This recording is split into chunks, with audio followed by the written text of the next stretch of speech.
कविता अपने माता पिता की बहुत लाडली थी। 3 बड़े भाइयों की बहन थी। कोई भी चीज मांगने पर उसी वक्त सामने हाजिर हो जाती। पूरे घर में रौब था उसका। पूरे परिवार और नौकरों पर राजकुमारी की तरह हुक्म चलाती थी कविता। स्कूल में भी पूरा रौब था उसका। बड़े घर की लाडली जो थी वह। ऐसे ही उसने कॉलेज में दाखिला लिया। उसके ठाठ बाट, बड़ी गाड़ी में आना जाना, हर दिन नया फैशन देखकर हर कोई उससे दोस्ती करना चाहता था। थोड़े ही दिनों में उसके बहुत से दोस्त बन गए। पूरे कॉलेज में उसकी अपनी ही एक पहचान थी। इन दिनों उसके घर एक रिश्ता आया। खानदानी लोग थे और पापा की पुरानी जान पहचान थी उनके साथ।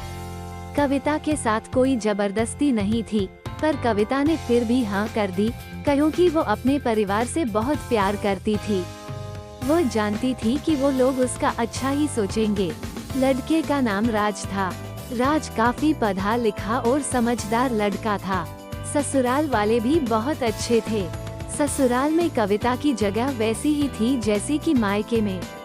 कोई भी कार्य कविता की सलाह के बिना नहीं होता था। सबकी लाडली बहू बन गई थी वह।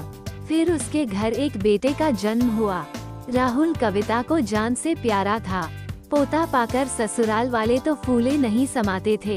कविता कभी कभी सोचती कि उसकी किस्मत कितनी अच्छी है। उसका हर अपना उसे कितना प्यार करता है।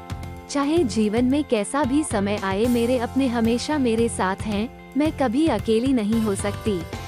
कितनी खुशकिस्मत हूँ मैं। पर शायद कविता की खुशियों को उसकी अपनी ही नजर लग गई थी।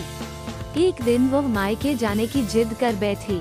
राज को बहुत काम था, लेकिन वो फिर भी उसे ले गया। रास्ते में उनकी गाड़ी अन्य गाड़ी से टकरा गई।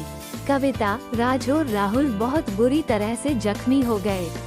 काफी दिनों के इलाज के बाद राज और राहुल तो ठीक हो गए, लेकिन कविता पूरी तरह ठीक ना हो सकी। सर पर चोट लगने के कारण वो अपनी आंखों की रोशनी खो बैठी। अब कविता की किस्मत जैसे उल्टे पांव चलने लगी।